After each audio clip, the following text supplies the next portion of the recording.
The story begins with a group of 5 marine researchers, Dr. Maya, Alex, Lena, Ryan, and Tom, who arrive on a remote island in the middle of the Pacific Ocean.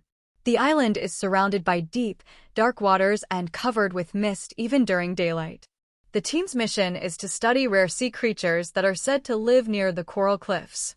However, when they reach the small fishing village nearby, the local people appear frightened and refuse to help them. An old fisherman named Elder Kano approaches them quietly and warns, "Never go to the southern side after sunset.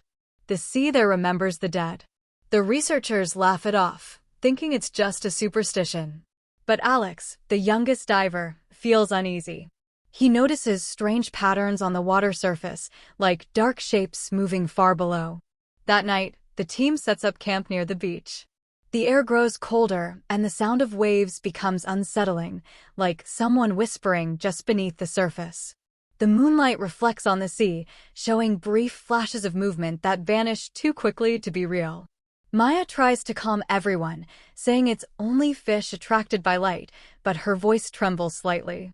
Later, Alex takes his flashlight and walks closer to the water. He bends down to fill a sample bottle, and suddenly he hears his name softly, like someone calling from underwater. When he shines the light into the sea, he sees something enormous glide past, a dark shadow with glowing blue eyes. He screams, and the others rush to him, but the shadow disappears. Only ripples remain. The team decides to record this event, unaware that it is just the beginning of a nightmare waiting beneath the waves, where ancient secrets of the ocean are about to awaken. The next evening, the team continues their research near the same shoreline despite Alex's fear from the night before. Dr. Maya insists that they must not let superstitions stop scientific progress. She sets up equipment to record sea sounds and movements, while Ryan prepares the diving gear. The sun begins to set, painting the sky red and gold, but the ocean below looks almost black. Alex, still shaken, keeps staring at the water. He swears he saw something move again, something huge, but when he points, nothing is there. Lena, the biologist, tries to comfort him, saying it's probably just large fish or shadows from the fading sunlight. Still, she feels a strange pressure in her ears, as if the sea itself is breathing. As darkness falls, the temperature suddenly drops. The team gathers around a small fire near the camp, trying to warm themselves. The waves begin to crash harder against the rocks. Out in the distance, faint glowing lights appear under the water, moving slowly in circles, too deep to be boats or divers. Ryan records them, fascinated. "It's bioluminescent algae," he says confidently. But then, the lights blink in perfect rhythm, like eyes opening and closing. Around midnight, everyone heads to their tents. The sea is strangely silent now, and the wind has stopped completely. Only the soft rustling of the waves can be heard. Alex cannot sleep. The sound of whispering keeps him awake. It's gentle, almost like lullabies, but when he listens closely, he hears his own name again. He unzips his tent and walks out toward the water, flashlight in hand.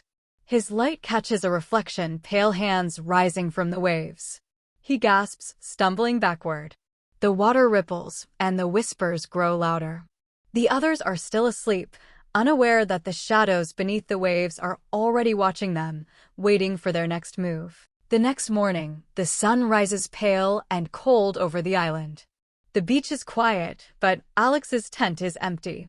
His diving suit lies near the rocks, torn open as if ripped by something strong. The sand around it is disturbed, covered in strange drag marks that lead from the shore into the sea.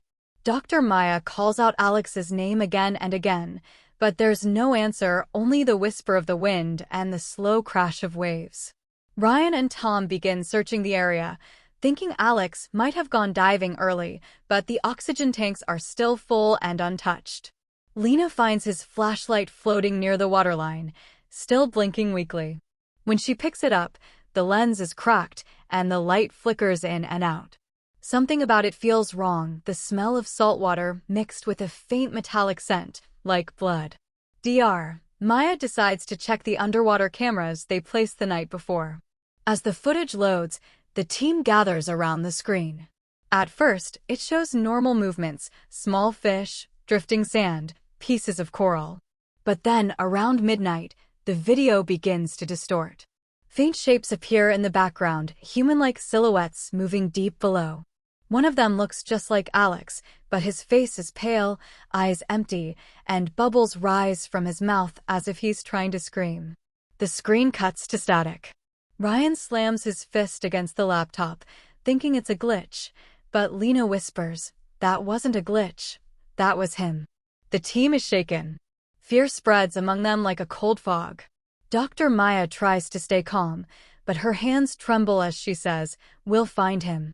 Yet deep down, she knows something unnatural took Alex. The sea feels alive now, its waves moving like slow breaths. And from somewhere beneath the surface, the same soft whispers return, calling another name. After Alex's disappearance, fear and silence fall over the camp. The ocean looks peaceful, yet everyone feels something unseen watching from beneath the surface. Dr. Maya refuses to give up. Determined to find answers, she begins studying the sonar readings from their underwater scanners. The results leave her speechless. Beneath the island lies a massive hollow space, a cave stretching miles into the deep sea. But the strangest part is the movement inside it. Something huge is alive down there, shifting slowly, like it's breathing. Ryan wants to leave immediately, but Maya insists on exploring the cave. "If Alex is alive, this is where he'll be," she says firmly, though her voice is trembling. The team prepares the equipment for a dive, high-powered lights, cameras, and communication devices. Before entering the water, Lena notices something carved into the rocks near the shore. They look like ancient symbols, circles surrounded by waves and human figures kneeling before them. Elder Kano's warning echoes in her mind. The sea remembers the dead. Despite their fear, the team dives. The water grows colder and darker as they descend. Around them, the ocean becomes silent, no fish, no sound, only emptiness. Suddenly, Ryan spots a massive opening ahead, covered in thick seaweed. They swim inside carefully, their lights cutting through the dark. The cave walls are covered with carvings and strange markings, almost like faces screaming from the stone. At the center of the cave lies a large altar made of coral and bone. On it sits something wrapped in seaweed and shells, a statue, half human and half creature, with glowing eyes that seem to follow them. The divers feel a sudden pressure in their heads, and the water begins to vibrate. Then a low, deep sound fills the cave, not from their equipment, but from something ancient awakening beneath them. The sea stirs. The shadows move again. And the team realizes this was never a cave. It's a tomb. The cave feels endless, stretching into blackness that swallows even the strongest light. The team's breathing echoes through their helmets, sharp and fast. Every flicker of their flashlights reveals something unsettling, carvings of people with no eyes, hands reaching toward the surface, and strange symbols glowing faintly in blue. Dr. Maya feels her heartbeat pounding in her ears. The deeper they go, the colder it becomes, as if the ocean itself is warning them to turn back. Ryan leads the group, marking their path with a guide rope. Suddenly, he freezes. "Did you see that?" he whispers through the radio. A dark figure moves past them, fast, silent, and enormous. The light catches its shape for a second, a humanoid body with long, fin-like arms and eyes that shimmer like cold fire. It disappears into the darkness before anyone can react. Tom panics, wanting to go back, but the rope shakes violently, pulled from behind. They turn, and the rope snaps. Something strong yanks it into the dark. Panic fills the water. Lena screams through her radio, but her voice cuts off mid-sentence. Her light tumbles away, spinning, revealing her mask, cracked and floating, but she's gone. Maya and Ryan grab each other, swimming upward fast. But the shadows follow. Dozens of glowing eyes appear in the dark, surrounding them like a swarm. The whispering begins again, this time loud and clear, a chorus of voices, crying, calling, begging. The current grows stronger, dragging them toward the depths. Ryan fights to save Maya, pushing her upward while he's pulled down by the force. His scream fades into bubbles as the shadows engulf him. Maya reaches the upper tunnel, shaking, gasping for air. When she looks down one last time, she sees hundreds of pale faces staring up, faces of the drowned, silently watching her escape. And then they vanish into the dark, leaving behind only the echo of their whispers. Dr. Maya bursts to the surface, gasping for breath. Her hands shake as she pulls herself onto the shore, coughing up seawater. The camp is silent, no voices, no movement. The sky has turned gray, and the wind howls across the island. Everything feels wrong. Her teammates are gone, and she knows the sea has taken them. She stumbles into the tent, trying to contact the mainland through the radio, but it only produces static. Suddenly, a strange humming sound fills the air, deep and rhythmic, coming from the ocean. Maya steps out, her eyes widening in horror. The sea is glowing. Waves of blue light roll toward the shore, and beneath the surface, massive shapes move like shadows waking from a long sleep. She rushes to check the sonar screen. The readings are off the chart. The hollow space under the island is expanding, as if something enormous is breaking free. The cave wasn't just a tomb, it was a prison. The carvings she saw weren't worship, they were warnings. The ground trembles. Water bursts upward near the shore, and one of the missing diving helmets floats up cracked, filled with black water. Maya backs away, whispering, "No, no, this can't be real." Then she sees it. From the depths, a huge figure rises slowly. Its body glows faintly through the waves, a monstrous being with arms like coral branches, eyes burning blue, and a face both human and inhuman. The air becomes heavy, and Maya falls to her knees as voices echo inside her head, hundreds of them, the drowned souls calling her name. She realizes the truth. Their arrival awakened the guardian of the deep, the spirit that devours anyone who disturbs its rest. The sea roars, lightning splits the sky, and the shadows spread across the shore. The ancient creature opens its eyes fully, and the island itself begins to tremble. The deep has awakened. The storm rages over the island as Dr. Maya runs through the rain, trying to reach the research boat. Waves crash violently against the rocks, and the ground shakes beneath her feet.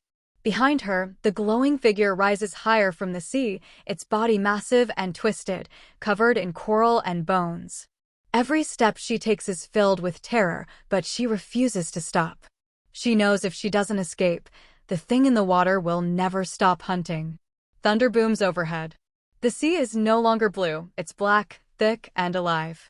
From its depths, ghostly faces emerge, the drowned souls of her lost teammates, Alex, Lena, Ryan, and Tom. Their eyes are empty, and their mouths move silently as if begging her to turn back. "I'm sorry," Maya whispers, tears mixing with the rain. She keeps running toward the dock, but the water begins to rise, flooding the island. She climbs onto the boat, hands trembling, trying to start the engine. The wind howls so loudly that she can barely hear herself think. For a moment, the engine sputters to life, but then the boat jerks violently. A huge black arm rises from the water and slams down, shattering the deck. Maya falls, hitting her head, and the world spins. When she opens her eyes, she's half submerged in seawater. The monster towers above her now, eyes glowing like two blue suns. Its voice echoes in her mind, deep and ancient. "You woke what should have slept." The waves lift her into the air, and she sees the whole island crumbling beneath her. In one final scream, the sea swallows everything: the island, the boat, and the lights. Then silence. When the storm clears, the ocean is calm once again. The island is gone, replaced by endless waves. Far beneath them, faint whispers drift through the water, soft, endless, calling for anyone who dares to listen. The shadows beneath the waves live on, waiting for the next souls to disturb their eternal sleep. And that was the story of Shadows Beneath the Waves. A tale of curiosity that went too far and of an ocean that never forgives. Some say the island was never found again. Others claim that on quiet nights, if you listen closely to the waves, you can still hear the whispers of Dr. Maya and her team calling from beneath the sea. Remember, not everything in the deep wants to be discovered. Some secrets are meant to sleep forever. Thanks for watching. If you enjoyed this terrifying journey into the unknown, don't forget to like, share, and subscribe for more dark and chilling stories. And tell me in the comments, would you dare to dive into the shadows beneath the waves?